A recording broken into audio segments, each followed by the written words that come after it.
The St. Louis Blues are your 2019 Stanley Cup champs, and fans are celebrating the team's first ever hoisting of the cup.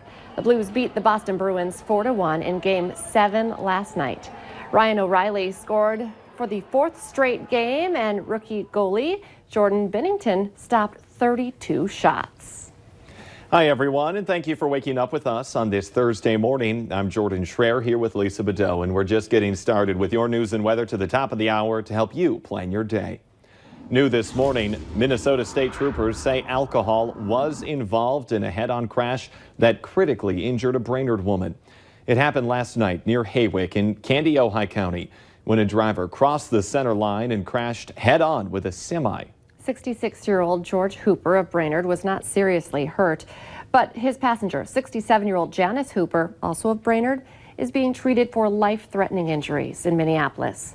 The driver of the semi was not hurt. There's no word yet on it if any charges will be filed against George Hooper, but the State Patrol report does say he had been drinking.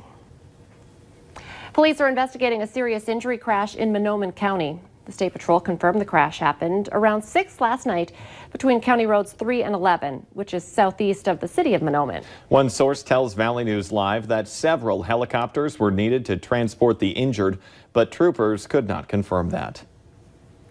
Be watching for a slowdown along Main Avenue in Fargo starting today. The city is shutting down a lane for work on some private utilities. It's happening in the north-westbound lane between 31st and 32nd Streets. That's near the Metro Rec Center and Valley Vet. Work should be done in about a week. Work is going on overnights on Moorhead's 21st Street underpass project, so that crews can catch up on construction. And the Valley Today's Abby Furchner is live in Moorhead this morning on what that underpass is looking like right now. Good morning, Abby. Good morning, Jordan and Lisa. I'm here with Ames project manager Ben Headon, and let's just talk about why it was important to get that 24-hour pass for your construction workers. Yeah, it was important for us. We have an aggressive schedule to go after this summer. There's a lot of work to be done, so I know last fall we had some pretty poor conditions with the weather and all the rain, so this was an opportunity for us to take advantage of the weather and try to make up some of that time. And so what do you want the community and drivers to know right now as construction's going on? What should they be aware of in this area? Yeah, so the main thing is, and so far it's gone well, but we do have some traffic closures that are happening right now as well as will be happening over the summer. But the main thing is to be patient with us. We do it with intent, so the things that happen aren't by accident. So just be patient with us, and we will work around it and try to get it open as soon as possible. And I know behind us it looks like we still have a lot of progress to be made, but there has been a lot that they've been able to do within those 24 hours. How much progress have they been able to make on this project alone just within this week? So yeah, the night shift, we can double our excavation progress. So we're able to pick up every day's worth of work, 2 days worth of progress. So it works really well at night. There's a lot less traffic. The crews are very productive. So. And I know a really big thing for this project was the safety concern. So once this project is finally finalized, how will this help drivers in the future? Yeah, and the city of Moorhead's been up here longer than us, but the main thing is the traffic no longer has a delay. So that crossing isn't there anymore. You can go underneath it. It turns into an intersection and just keeps people off of the railroad. So this is a very important project. They've been working really hard. 24 hours, I mean, that is quite a period of time to be out here working on this project, but it's almost finalized. August 2020 is that deadline that they're trying to reach, so hopefully we can get it done and see that underpass here soon. You know, and it makes sense once you get going, when you don't have to stop, you know. You imagine how much more we could do if we never left here today. Yes, that's true. Oh my gosh, that's scary. Jordan, don't give anyone ideas. Yeah, I was gonna say, I hope right? the boss isn't listening. Thank you, Abby. It is now 6:51. We saw that it looked pretty good out there, and it's feeling pretty good if you're okay with some cooler temperatures this morning, Lisa. Yeah. If you don't mind, 40s, even some 30s this morning. You're probably loving this weather. We're looking at temperatures, though, on the rise as we head into the afternoon. We'll see some 70s for the afternoon hours, mid-70s, 74 degrees, your high in Fargo. You could see lots of sunshine as we're looking off to the east here with wind out of the south and at times getting into the teens and even some 20s, so getting a little breezy heading into the afternoon. But looking westward, we have cloud cover, we have showers in that area, some of those same places that got hit yesterday in the Devil's Lake Basin. We're seeing those showers. So keep that in mind as you're making your plans to head out the door or hit the road here this morning into that area. And zooming in a little bit more, Stutsman County is kind of the focus for the more steady rain where we see those showers coming down. Expanding the view, that's about it. We're watching this roll south-southeast. We're very slowly, and overall what will happen is we'll just see this kind of fall apart through the morning hours. So the clouds will stick around and start drifting eastward today. Our temperatures are into the 30s out to the east. We're at 37 degrees in Wadena. It's 49 in Fargo, 44 in Grand Forks, and 53 in Jamestown. Your wind speeds coming in out of the south. Not too strong yet, but again, they'll get a little breezier this afternoon. Here's a look at your 7-day planner today. Back into the 70s. We do have later this evening and into the overnight hours tonight an isolated shot at some thunder showers, but tomorrow will be the focus for the stronger storms potentially. We're talking tomorrow afternoon and evening, and some of these could be on the stronger side with some hail and potential damaging wind gusts too. On the south end of this front, we'll be into the 80s. On the north side of the valley, more into the 70s for tomorrow. A look at your weekend forecast. Saturday, a chance for more rain and thunder showers and temperatures in the 70s. And then once that system moves through, we're looking at some cooler weather for Sunday, for Father's Day. A slight chance for some rain, but I'm hopeful that it won't be much and it won't last long so we can spend some time outdoors with Dad on Sunday with a jacket on, maybe, with temperatures only into the 60s. Thank you, Lisa. A Moorhead man is in jail after a domestic disturbance in Holly, Minnesota. Police say it started yesterday morning in the 900 block of Westgate Circle when a woman says she was assaulted by her boyfriend, who then smashed the windows out of her car before taking off on foot. Several police agencies responded and set up a perimeter around the neighborhood. An off-duty deputy spotted the subject around 1 p.m. in the downtown area, and officers arrested him without incident. A West Fargo woman has died in a car-motorcycle crash in Arizona. It happened Monday in Scottsdale. Police say 36-year-old Catherine Hansen was a passenger on the motorcycle and was killed in the crash. The driver of the motorcycle is still in the hospital and is expected to be okay. There's no word yet on if a driver will be ticketed after an SUV hit a child who was on a bike in West Fargo. It happened around noon yesterday at 7th Street and 4th Avenue East, just across from the West Fargo Police Department. Police say the child was in a crosswalk when he was hit. There's no word on the extent of the boy's injuries.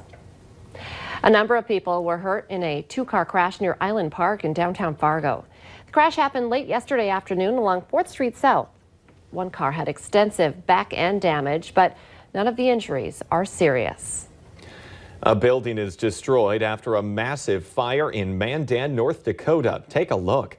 It started last night in one garage and then quickly spread, resulting in a complete loss of the building and its contents. Firefighters battled the flames for hours and are still looking for the cause. A fire captain says the building was full of vehicles, personal belongings, and fuel.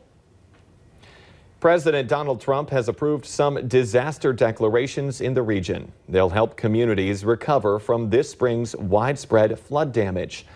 The North Dakota declaration covers the period from March 21st to April 29th and includes nearly 20 counties, including Cass and Grand Forks. Flooding destroyed or badly damaged roads and swamped thousands of acres of farmland. Total damage has been pegged at $8.5 million. In Minnesota, the disaster declaration covers nearly $40 million in damage to infrastructure from spring storms and flooding. The declaration will provide federal emergency relief money for 51 Minnesota counties and 4 tribal governments. A Fargo man is being charged for insurance fraud for allegedly causing car crashes. Scott Goebel is accused of intentionally causing those accidents over the past few years and racking up nearly $23,000 in claims. North Dakota's insurance commissioner says when this kind of fraud takes place, it's not just the insurance companies that pay up. The money also comes out of your pocket through increased premiums. The commissioner says in Bismarck, a man racked up thousands of dollars in false insurance claims by causing accidents in high school parking lots and taking advantage of less experienced drivers.